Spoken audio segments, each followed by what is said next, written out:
My name is Krista Twyford Gibson. I am the Community Outreach Coordinator for Durham County Cooperative Extension. I have emailed all of you, probably more than you'd like, to remind you about this. I do communications for Cooperative Extension, and then I have the great pleasure of working with parents through our Parent and Advocacy Support Program, of which this presentation is a part. And so we are here to help you navigate the public school system. I will hand it over now to my colleague, Kate, to introduce herself. Good afternoon, everyone. I am Kate, and I also work at Cooperative Extension as our county's early childhood coordinator. And in that position, I support collaboration and partnership between county departments and community around early childhood systems building. So happy to be here with y'all today, and I will pass it to Donna Rewalt. Great, wonderful to be here with you all. I'm Donna Rewalt, and I am the Director of Durham County Cooperative Extension. I also have served as Community Outreach Coordinator like Krista in the past, and I'm a longtime parent advocate for Durham Public Schools and our public schools at large, as well as being a parent myself of two, as of this year, graduates of Durham Public Schools. And I have been both through the choice system and through kind of the regular traditional school route as well. So I'm excited to be here with you today. So we will dive in and get started. Thanks, Donna. I also have two special guests here who I'd like to introduce yourselves. Sorry, I'm going to make you do it earlier tonight, Katie and Tosh. So look alive. We are so pleased to have two wonderful representatives from Durham PreK with us. And if you, Katie and Tosh, would like to introduce yourselves. Hi, everybody. I'm Katie Thayer. I am the Outreach and Communications Coordinator at Child Care Services Association, and I work primarily with the Durham PreK initiative. Good afternoon. I'm Tosh Adams, and I am the Outreach and Family Engagement Coordinator with Child Care Services Association. Thank you both. And so as Donna is about to tell you, pre-K will be one of the topics that we go into today. So we're so pleased to have both of these experts with us to help us out. And so I think Donna is now going to give us an overview of the workshop, and we're going to dive in. Great. Yes, so we just did the walk of introductions, and if you haven't had a chance, please share in the chat your name, the grade of your child that you're entering, and maybe even one of the concerns you have about entering this process. And make sure that Krista also has your email address, which we will also mention at the end, because we will provide some additional materials that we will share later on. So we're going to talk a little bit first about what school choice is all about. Then about picking a school, what schools, tools do you need, the options that you have, how do you apply, and how does the lottery work, and also we will focus on our Durham Universal Pre-K, and then we will have time for questions and answers. So we're really happy to answer any questions, and then we'll also be available afterwards to do that as well. And next.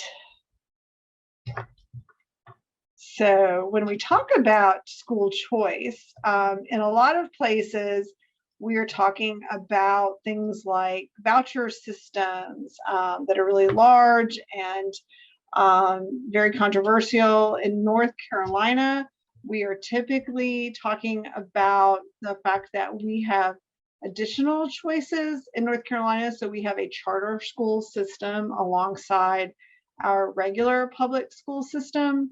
And we'll be talking about both of those options in a few minutes, but that's a very different thing than a voucher type system that exists in some states. We do have a small voucher style scholarship program for families who have children who are disadvantaged in some way that provides some families some funding for private school education. But that's a very small program in North Carolina, and we can certainly provide some information about that. But tonight we're looking at all of our different public school options. So a little bit about choosing, a little bit about the nature of choice. Over the last couple of years, I think we've all felt some degree of stress And whether that's just from our experiences with COVID or our experiences spending more time with our family or any number of things, we've all experienced kind of an extra level of stress. Well, another thing that often provides stress for families are choices and making choices. Just the psychology of choosing and making decisions in and of itself can be stressful, particularly when we have large numbers of choices.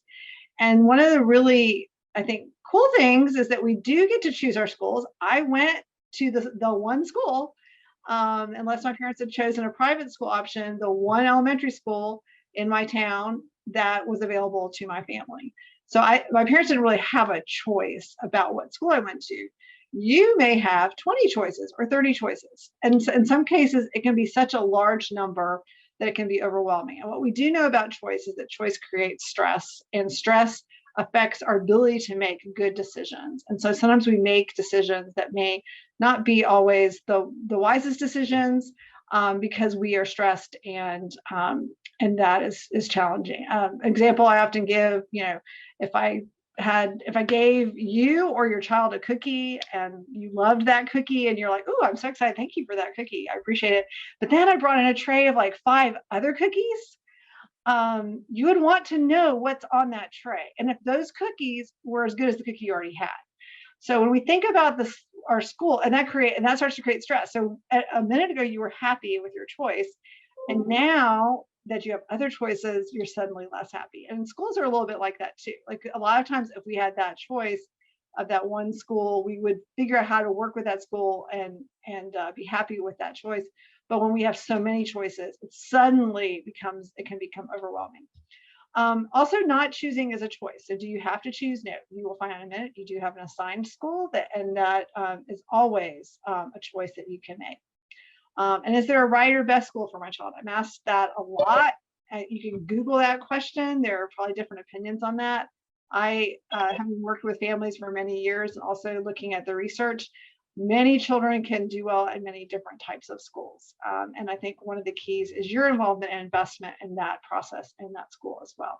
But I would say there isn't necessarily a right or best school. There may be what you feel might be that, but I think most children, based on what we know, can do well at many different types of schools.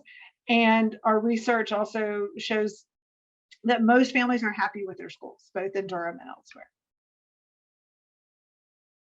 Okay, next. Okay, so just to kind of remind everybody about kind of the age requirements, if you're on that lower end of the spectrum, if you have a child that you're looking for preschool, they must be 4 by August 31st. And that is true both of the couple of preschool options within Durham Public Schools lottery and also for our universal Durham PreK, pre-kindergarten. So, but they must be 4, they can't be almost 4. Same thing with kindergarten. Your child must be 5 years old on or before August 31st.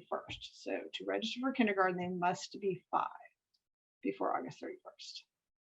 Okay, all families have an assigned school. You may hear it called a base school or a home school. It is determined by your address. You will want to visit the enrollment page on Durham Public Schools website. It will actually pop up a whole screen all the way through high school of your assigned schools. And in some cases, the school that you're eligible to apply for, like for year round, for example, because those are divided up based on where you live. You can also call student assignment. Student assignment starts to get a little bit busy, so I would recommend you do that as soon as possible. And sometimes there are mistakes where your address doesn't quite work out. I had that situation once after moving where my address didn't show up, and I was kind of like, it said that I wasn't on the map, basically. And then I had to call student assignment and find out exactly what was going on. And so that can happen. So you will want to call if that happens. And I think it'll prompt you to do that as well. Okay, so with Durham Public Schools provides our assigned schools, but also provides magnet schools. We've also, Durham Public Schools, and you'll hear a little bit later, just kind of playing around with the terminology of these schools. Magnet's a fairly common term across the country, but we've also used choice schools. But basically the idea is we do have schools that have some specialized programs or a different instructional method or year-round calendar. We have year-round or calendar magnets, which is that kind of year-round program, kind of originally intended to prevent summer learning loss. And we do have a couple of year-round schools that also are program magnets. And a program magnet is one with specialized programs or a different type of instructional method. So for example, School for Creative Studies that focuses kind of on the, which is a secondary school that's 6 through 12, focuses on kind of creative life of children and visual arts and that kind of thing, but it's also year round. So it's year round and it's a program magnet. So Montessori education is an instructional method. And so that is also a program magnet. So, and then some will just be a program magnet like Club Boulevard Humanities, for example, Humanities curriculum. And we'll see some examples in just a second. Charter schools, a charter school is a public school. It is not part of Durham Public Schools. And I think that's where people get confused sometimes. Magnet schools and charter schools are different things. Magnet schools are part of Durham Public Schools, and charter schools are independently run. Each school as a nonprofit organization with a board of directors. The state grants a charter to the school based on its application. And you can actually see the charter for all these schools on the North Carolina Public Schools website. There's a whole section on charters. You can actually see what the school is intending and what their plans are. Next. So charter schools, as public schools, must accept all students. So charter schools are not like public schools that can make choices and be selective. They must accept all of the students or accept any student that applies. They may have more, again, who apply than they can accept. So they may select students by a lottery. And you know, one of the cool things about charter schools is you don't have to live in the county in which the school is located. So you could live in another county and have a child in school in Durham. That happened with someone right across the street from Central Park School for Children, and somebody in our office had a child at Central Park School who actually lived in another county. Or you could drive your child to another county. It's about whether you can get them there or not. So you wouldn't want to sign up for school too far away, for sure.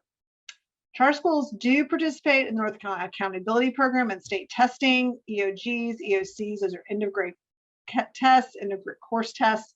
The accountability program is universal for all schools that are public. Charter schools do not have to provide lunch or transportation. So as you make your choices and consider schools, you would want to check with those schools about whether they provide those things and whether those things are necessary or important to you. Some of those schools may also have free and reduced lunch. Again, you will have to check with that individual school. Charter schools do have a principal who's hired and supervised by a board of directors. There's not, like in our traditional public schools, Durham Public Schools, there is not an elected school board. The board of directors is privately selected. You can, however, know who is on that board of directors, but that is who the principal is hired by and reports to.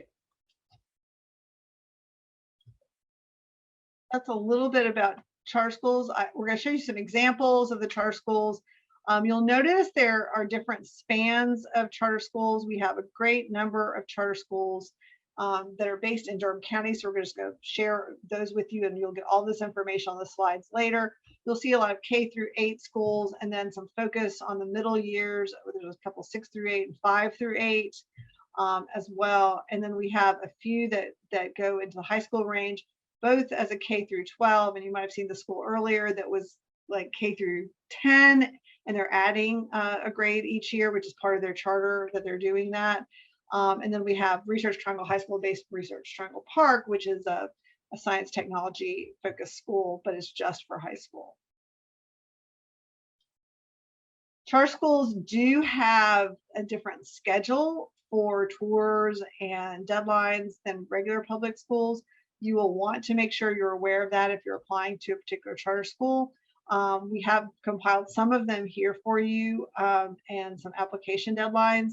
You'll notice, based on what we're about to share, the application deadline for some of them and most of them is later, with a couple of exceptions, than Durham Public Schools. So you'll want to be aware of that. And there may be tours for the ones we don't have. You'll want to contact them on your own.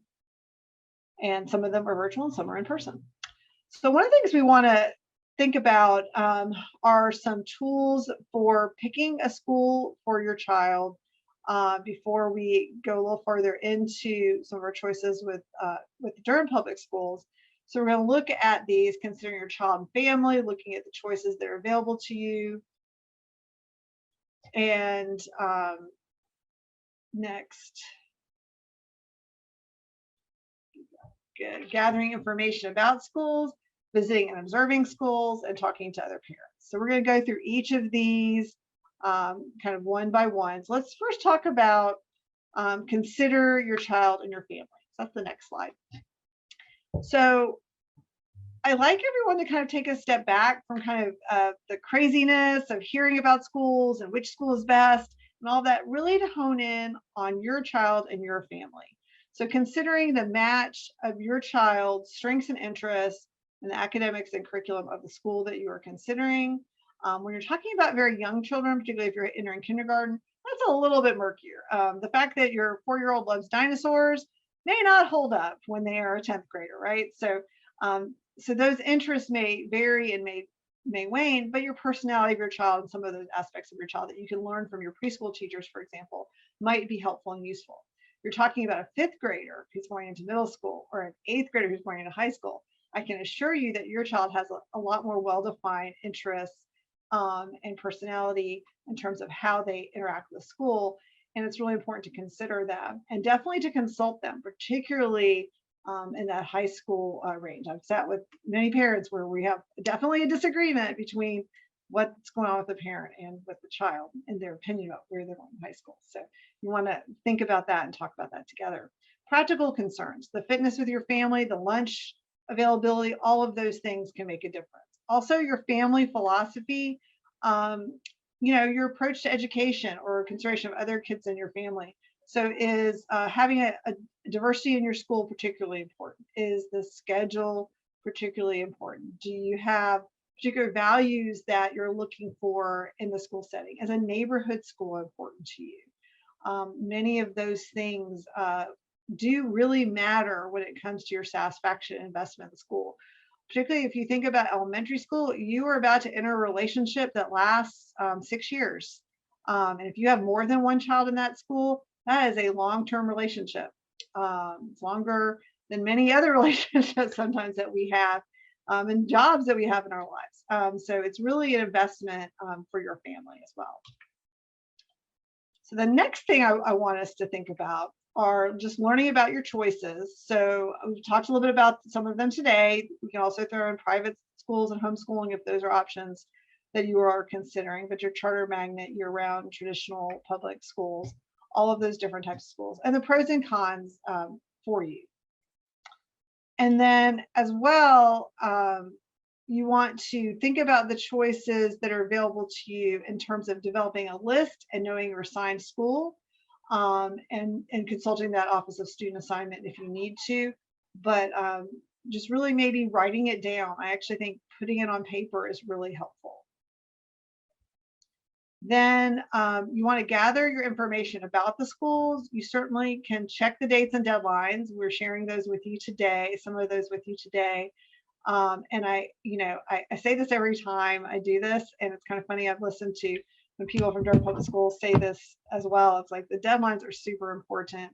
I've been with people who've been crying over missing a deadline. They are not flexible. I think there's one thing that I think our public school systems try to do is be fair to everyone, and they really stick with those deadlines. So please make sure you're aware of those. Attending information sessions, and we're going to talk a little bit about visiting in just a minute. I think the other places you can gather information about the schools would be the school websites, and also information about school activities. What is the school doing? Don't just look at their little description of what the school does, but what's their PTA up to? How are the sports? You can also, consider things like what they share, what kind of information they share on that website, and how transparent they are with those things. You can also look at the school data all schools in North Carolina are required to report data to the state about academics, things like teacher retention and all of those types of topics. And you are able to look at that data. And all schools have to have school improvement plans based on any improvements they're making. And those are also available to the public. That data does not tell you everything you need to know, but it can be a helpful tool. I will say, you know, I had a child in magnet school in Durham, and the data might not have always looked the best, but my child had an amazing experience. So the data is not always as straightforward as it might first appear. So visiting and observing schools. Now, of course, you know, we're in COVID time and yay, Omicron. It's made some things a little trickier, but in whatever ways that you can. And I do think some schools still are doing some in-person tours because our kids are in school. So they have been very open to doing that. I really encourage you to attend school tours for your assigned school as well as magnet schools. And it's really helpful. You know, I've even gone on more than one tour, which maybe, you know, if it's more scarce, maybe you don't want to do that. Normally it's fairly plentiful, particularly if it's virtual. I'm sure you can go as many as you want. If you're in the school, I really, when you can, it's nice to go to one during the school day because you get to see the school in action and see the interactions and all of those kinds of things. So look at the pictures on the wall and what the school kids are doing and get a feel for how that school operates. Attend a school event, attend a musical performance or a science fair or an athletic event. You really get some ideas about the school. COVID again may change how those things are presented and how those things happen, but it does give you some ideas. And also feel free to reach out to key school staff. One thing that will happen is you'll learn a little bit about how the school interacts with people who contact them, right? And get some feeling about that, but you also may get some key information. So if you have a child with special needs or a particular type of question, you know, feel free to reach out and communicate with the school directly. Talking to other parents is last on the list, and parents often consider this first. And so why do we put it last? And part of that is primarily because your child is unique. And really want you to take a step back and consider your goals and needs and the goals and needs of your child and family, because you may have different needs from your best friend or neighbor. And I speak from experience in that when my oldest was in kindergarten, we had a very close friend who also had their child in kindergarten at the same school and actually in the same classroom, which I thought was really cool. Most people would think that's cool. And my child had the best experience. Like if you could have picked a teacher that was designed for my child, this was the teacher. It was the best classroom. The school was a great fit. Everything was wonderful.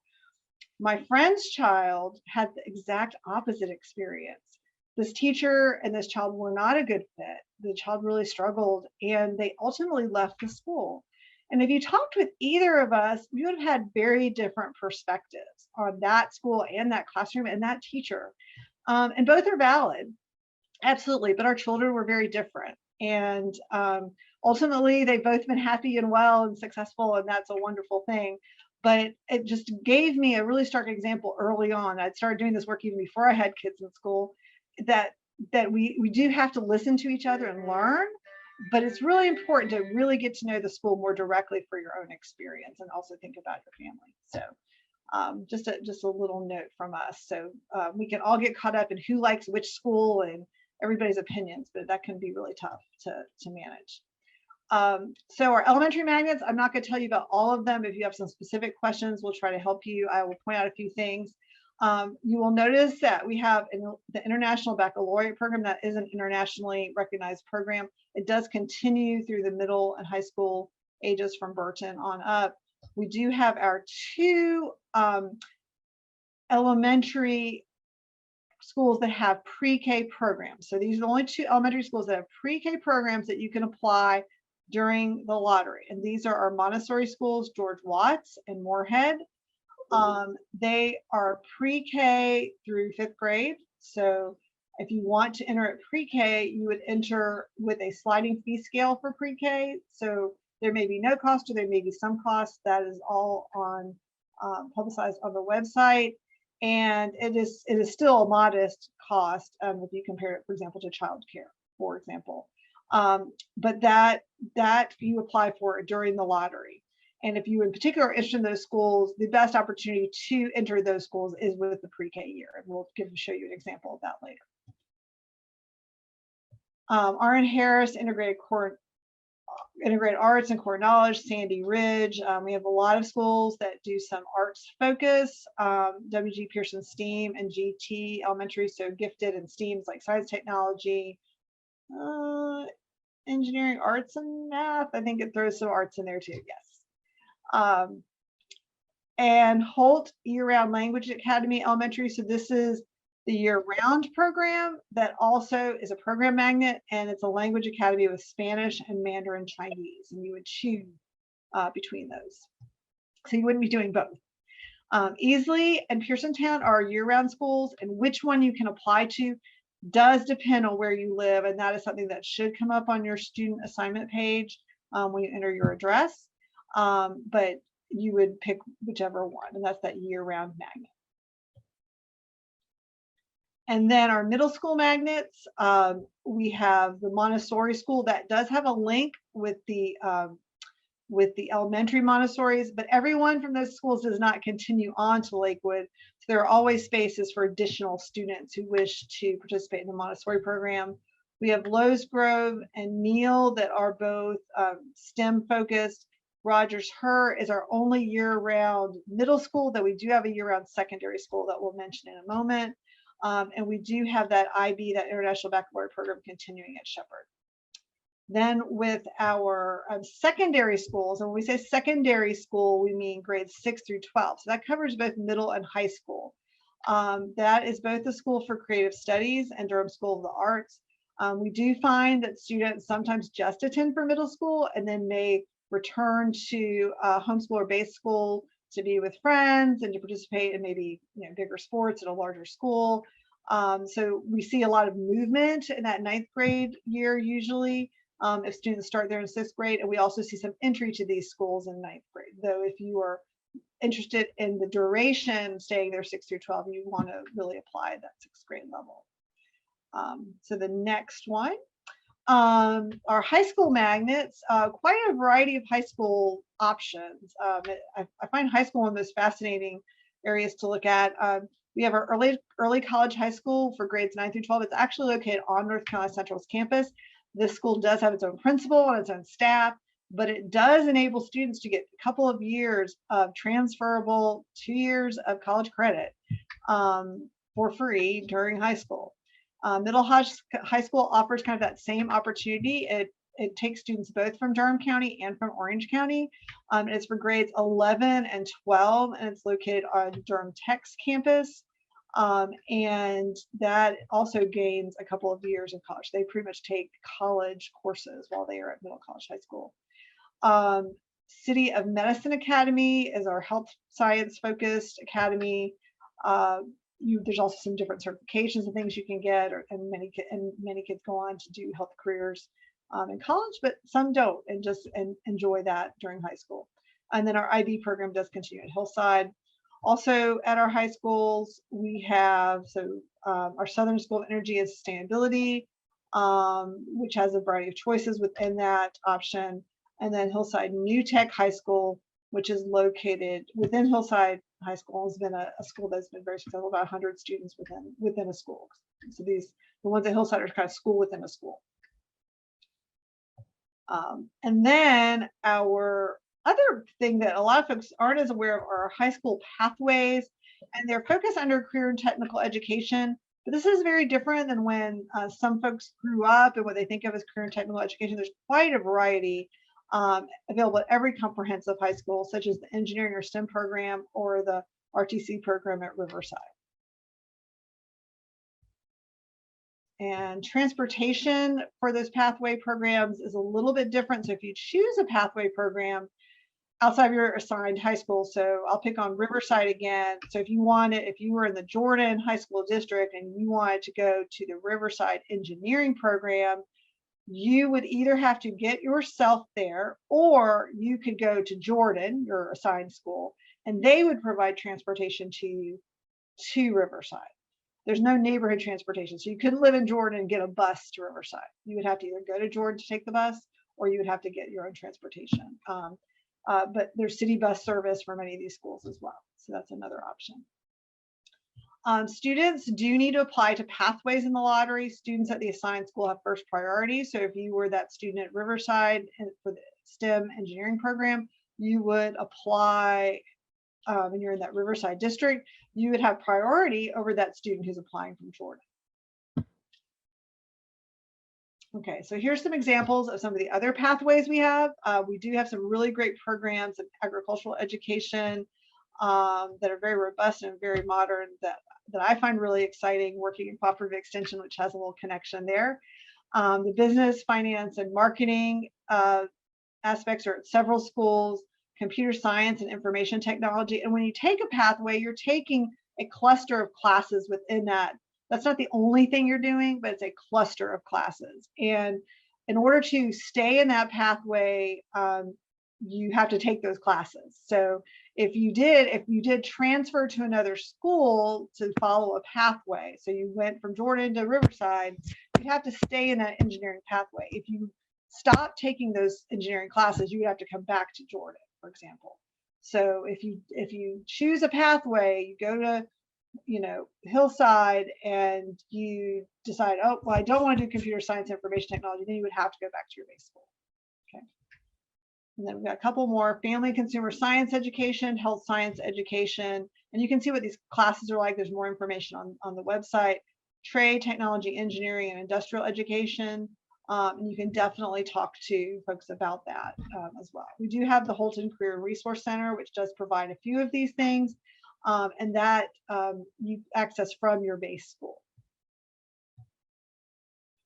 So how do you apply? So let's talk a little bit about the lottery. So our Durham Public Schools Magnet School Lottery, and I know some of you are here and you know that there's some changes coming. Those changes will happen next year. We're going to talk about those in just a minute. But for this year, this is what is happening.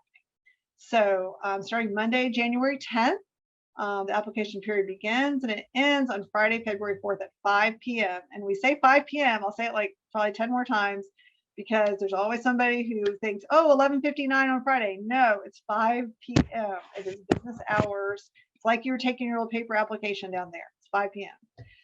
It doesn't matter when you apply. So don't feel like you've got to rush at 12:01 a.m. on January 10th to get that application in. You can get it at any point. So as you work on your application, you can move your choices around. You can rank them in that 1, 2, 3 order. You can move 3 up to 1. You can do all of those things as time goes along. But it's a final entry on February 4th. And you apply online at dpsncapplication.com. There will be a link up on the website. At that point, right now, if you want to look at the magnet information, there's an Apple link up at the very top. You click on that Apple, and I think when that's where I think you can also find the application website when that finally goes live. The results are available on March 1st. So typically you get an email, but to actually check the results, you will have to log back in the application. The application, if you are a current Durham Public Schools family, it is beneficial to know your Power School ID, because when you use that Power School ID, it automatically populates a lot of the information for you. It's not required for applying, but it is particularly helpful. If you have been in this application system before, it will also remember you. So use your same login and you can access that again, and you will choose your child and all of those things. It's relatively intuitive, but there are people at Durham Public Schools who can help you with that, and we're happy to help as well. The results are available on March 1st, but you have to accept your seat or decline the seat by the 18th. At 5 p.m. Again, 5 p.m. And you must do it. I've known several parents who somehow weren't paying attention to that time frame, and on March 25th, they're calling and saying, oh my gosh, I forgot, what can I do? You can't do anything, because that seat, once you have not responded, they consider it a decline, and it may be offered then to someone else. Charter school dates, of course, vary, so check with each school. Okay.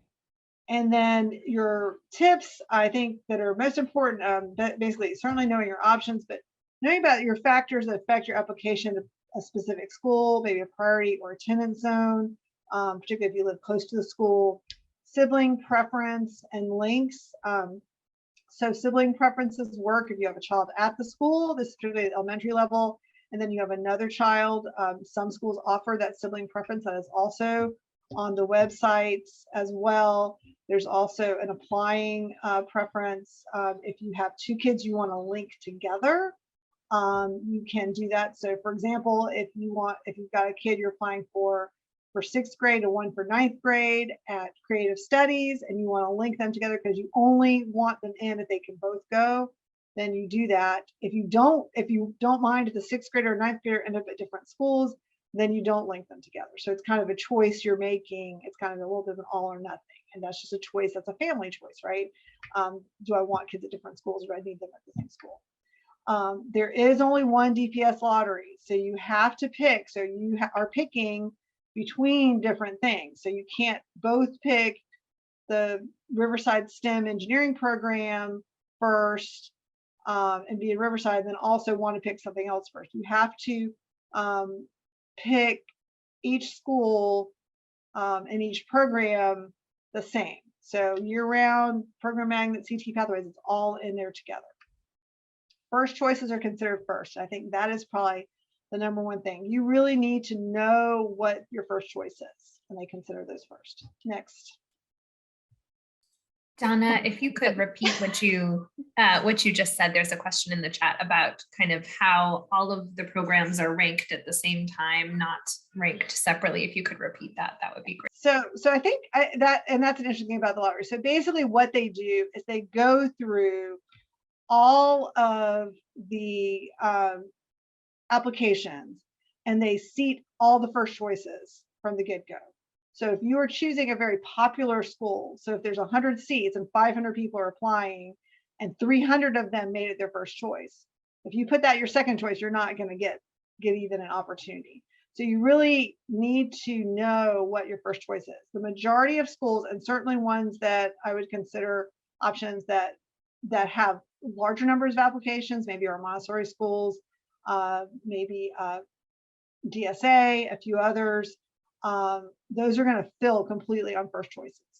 So let's say you are a student and you are applying to, you kind of like to go to DSA, but you're in the Riverside district and you want to do Riverside engineering. If you pick Riverside engineering second and you pick DSA first and you don't get a DSA, you might not get into Riverside engineering either, because both of those are fairly popular at the high school level. So that second choice doesn't help you in many cases. So they still ask you to, they can't guarantee that second choices aren't relevant. It all depends on how you apply a particular choice. So first choice really needs to be what you are most invested in. I think I have one more slide on this point that I want to share. So is there one more after this? I think, yeah. That is that your interest in your assigned school should be the determining factor in your lottery choices. So if you are happy with your assigned school, then you may feel more flexibility to take a risk for a school that might be more challenging to get into.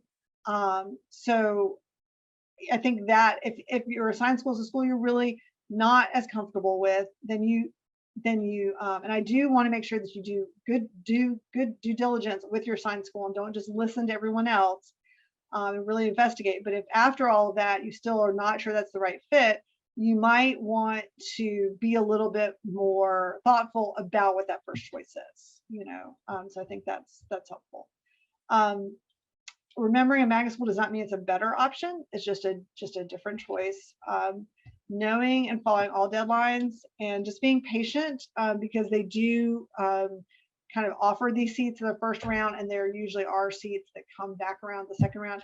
You do get a wait list number, so all of your choices you'll see kind of where you are kind of in that pecking order. That you go ahead and figure that out. So so if you know that the school normally takes 50 kids and you're number 150 on the wait list, then you have a little better idea, which I really appreciate. It's actually good to know. Okay, and any policies governing magnet schools, and this is current policy, right? So we're about to make some changes here. for school assignment. That is available to you. I think it's helpful to look at if you're interested in that. And then the next one are policies that govern our transfers. Transfers, again, are not for families. This is not a choice.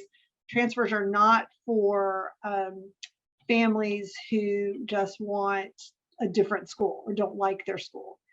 They're for hardship or childcare. So maybe grandma lives in another district from you, and grandma's going to be doing the childcare throughout elementary school.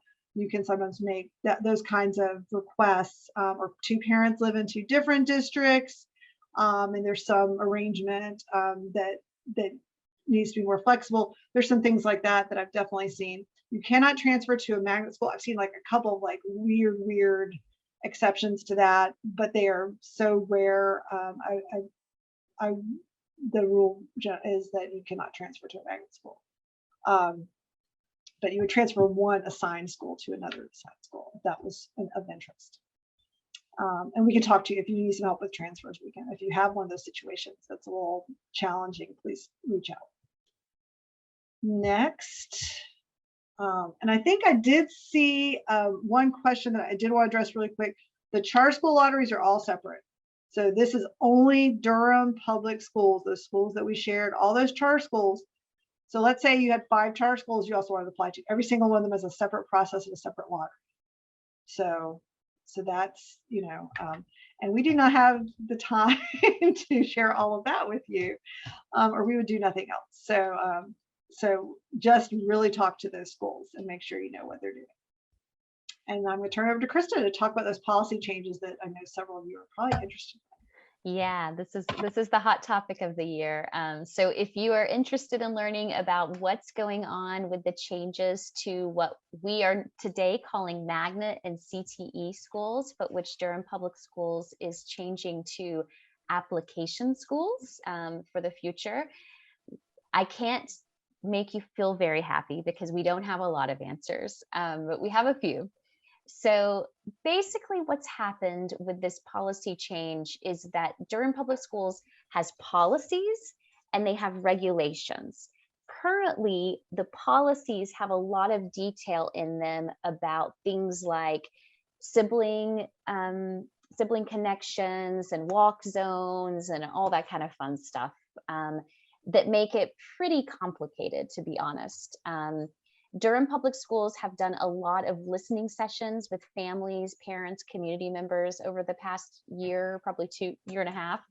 And they've heard one of the things is that parents and families want this to be simpler. And so they're trying to make that happen. They've also heard from parents that they want to stop the situation where there's certain schools that your child basically has no chance of getting into because demand is so high. And so because of all this, they're changing the policy, and a lot of the detail that's currently in the policy is being pulled out and put into the regulations.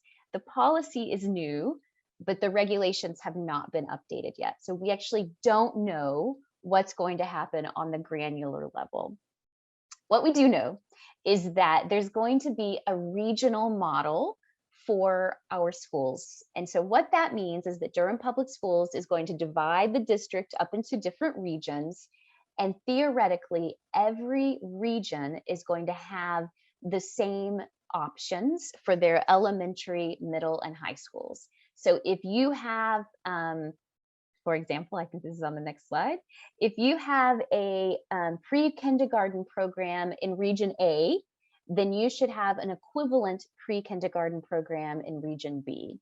If you have certain kind of exceptional children's special programs in Region D, you should also have them in Region B. So everyone should have all of these options within their region. So that's the first big change. One thing that probably won't change is there are going to be certain schools that are still district-wide application. So we can envision that, for example, like the early middle college that Donna spoke about, right? That's a pretty specialized program. So it's probably not going to be something that we have in every region. So if you live in region A, B, C, D, E, or F, you would still have to apply to that program at a district level. We don't yet know which schools will be district-wide and which schools will be region-wide. That's to come with the future development of regulations. They have said really, really, really clearly that they've listened to parents, and parents don't want to lose sibling preference. So sibling preference is going to stick around. Families don't want to lose program links. So program links are like what Donna was talking about with the Montessori school. If your child goes to a Montessori elementary school, then they will be able to go to a Montessori middle school, most likely, because they have a preference to get into that higher school because of the linkage. And the schools that right now have applications, like again, the middle college school, where you have to write an essay or get recommendations, things like that, those things will also still be a part of some of our schools.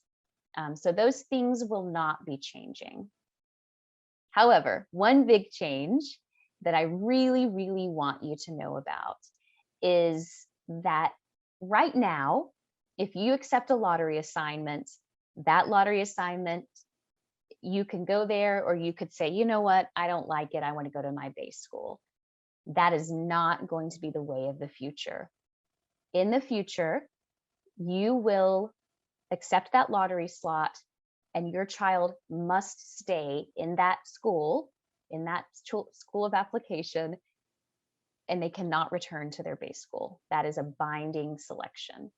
You could always leave Durham Public Schools and go to a charter school, because those are separate systems, but you must stay within that school if you want to stay with Durham Public Schools. And they just made this change because schools were having difficulty kind of keeping their numbers regular, because people were popping back and forth. And so this gives the school an idea of really how many students they're going to have when the school year starts. When will this happen? So you can see this. It says that this is going to start for the 2023-2024 school year. So what this means is that next year, this time, when you are applying for the Durham Public Schools lottery, you'll be applying within this new system. And then the following school year, your child would go into this new regional system within, if you choose to go within a school of choice, a magnet school or a CT program.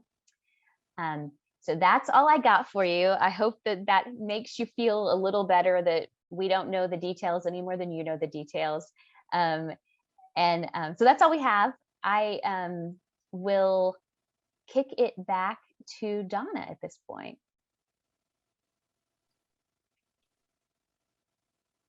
Oh, upcoming school events. That's right. I have a couple slides there. So we do have virtual school tours happening now, and there's assistance with your application, both through the Office of Student Assignment and through the Multilingual Resource Center. If you speak a language other than English, someone will help you with that. They will call you back. They did remind us this week that very first week of application, they get a lot of phone calls, so be patient. They will call you back. And but remember, you can apply anytime during that period. You do not have to do your application that first week. And then next, and I think more information. Yep, Office of Student Assignment. We know who they are. And then finally, we're going to jump into our Durham Pre-K, and I'll turn this back to Kate. Thank you so much, Donna. And thanks for your patience to those who are here primarily to hear about pre-K. So again, Katie and Tosh are here from Child Care Services Association and Durham Pre-K. They will be able to help if there are questions that I am not positive of the answer of. So thanks again for being here, y'all. Our Durham Pre-K team is amazing. I'll just say quickly, well, I'll start by saying Durham has an aspiration for a universal pre-K program wherein every 4-year-old in Durham would have access to publicly funded pre-K. Right now, we are not all the way there to achieving that universality yet. So there are not currently seats available for all 4-year-olds in Durham in public pre-K. There are seats available for a portion of those. So I just want to make that really clear. When we say we have a universal pre-K program, that means that everyone is eligible and everyone can apply regardless of income and other factors. But it does not necessarily mean that there are guaranteed seats for everyone. So the other thing I just want to name really quickly is that I'm going to go through about 5 to 10 minutes of information about pre-K right now. There will be a longer and more in-depth information session next month. Sorry, y'all, just 1 second. Kate, you muted Okay, yourself. sorry. Yes, I had to go on mute for a second, doing a little multitasking. So there will be an information session that goes more into depth about all things Durham pre-K next month on February 5th. So more soon, but I am going to share a little bit about pre-K now. Okay, so back to pre-K. For kids who will turn 4 by August 31st, and this is only for kids who will turn 4 by August 31st. Kids who won't be 4 by August 31st or who will be turning 5 before August 31st are not eligible for Durham pre-K. It's really only for those kids who will be 4 by August 31st. We have a publicly funded pre-K program called Durham PreK. It has a universal application process that is online and that will launch on February 8th. And Durham pre-K includes all of our different publicly funded pre-K programs. It includes Head Start, it includes NC pre-K, it includes DPS Title I pre-K, and it includes private childcare sites that have NC pre-K or Head Start programs, but also who just are participating with Durham pre-K. So it's sort of we call it a mixed delivery system for pre-K. So if your child is participating in Durham pre-K, you may get offered a spot at a DPS elementary school. You may get offered a spot at a community-based site, which is a private childcare site offered in Durham. So as I said before, families of any income are able to apply for Durham pre-K. There are currently more seats available in Durham pre-K for families with lower incomes, but there are no income eligibility requirements to apply for Durham pre-K, and there are seats for families at all incomes. If your family makes over a certain amount of money, there is a sliding scale fee, and there's more information on the website about what that fee amounts to. For the past 2 years during COVID, that fee has been waived. So there has not been any family fee for pre-K. We are assuming that fee will return for next school year, but it is always possible that could change. Next slide, please, Krista. So again, as I said before, the application will launch on February 8th. It is online and you can complete it online. There will also be a lot of support offered throughout the spring and summer with the application process, by phone, possibly some in-person support. So there will definitely be support available for submitting the application if you need it, but you're also able to do it on your own online. There are also developmental screenings as a part of our Durham pre-K enrollment process, and that is primarily a requirement that's in place through DPS. The way DPS's Title I funding works for pre-K, they need to be serving kids that have developmental need.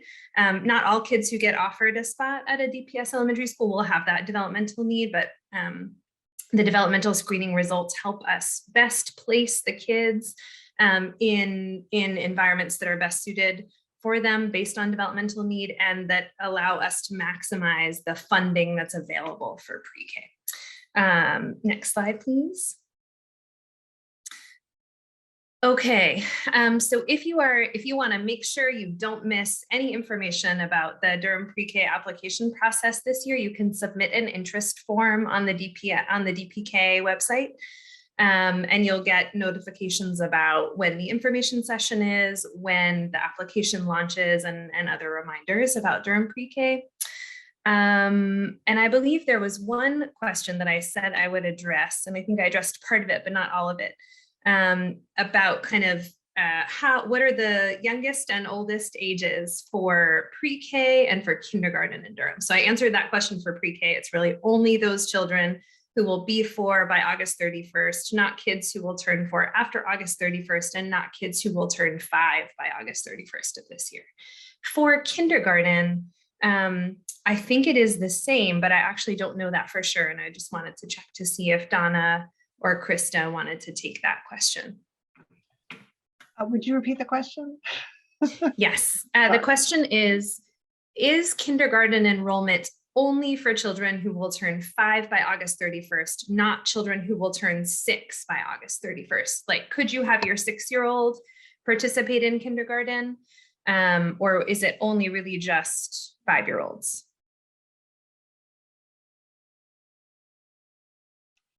We can find out. I know that people do. So people have Yeah. held their children back. So I think Yeah. there is some degree of choice. Okay. But what triggers that mechanism? I think it's more that as a starting point. Now you can put your 8-year-old in kindergarten, but I do think there is a little bit more flexibility at the kindergarten level, because I do know families who have started their child a year late. I will say there is less flexibility to start your 4-year-old in kindergarten. Yes. They will, on very few occasions, make an exception, but the family has to pay for an assessment out of pocket, and the child has to score incredibly higher than you would expect. It's pretty rigorous, yes. Yeah. So it is possible to make a request to have your child who will be 5 by August 31st enroll in kindergarten, but it is rare that that request is accepted. Okay, I think that's all I have on Durham Pre-K. Oh, just to let you all know, there are a few documents that will be needed to support your application process for Durham Pre-K, and these can all be sort of scanned and uploaded onto the online application, but they can also be brought in person and scanned at some events that will happen this spring. And we can, if you have specific questions about what types of documents are able to meet proof of address or proof of income, all of that will be covered in the information session on February 5th, but you can also reach out at any time. So a couple other points, sorry, Krista, I forgot that this was here. So there are 2 exceptions, and I think we mentioned this earlier, to the Durham Pre-K universal application process. Watts and Moorhead Montessori magnet schools are a part of the DPS magnet lottery process. They are not a part of the Durham Pre-K universal application process. So it's very important to remember, if you're interested in Watts or Moorhead, it's important to select those as preferences as a part of the DPS lottery process. And it's also pretty important to do that for pre-K versus kindergarten. There are not a lot of students who are able to enter Watts or Moorhead at the kindergarten year, very few. And additionally, if you're interested in other private pre-K options that are not part of Durham Pre-K and that are not Watts or Moorhead Montessori pre-K programs, Child Care Services Association can support you in that childcare or pre-K search. So feel free to reach out to them at any time, and they have good information about what the universe of pre-K options are out there. So that is it for me, and happy to take questions about pre-K during the Q&A. Thanks, everyone.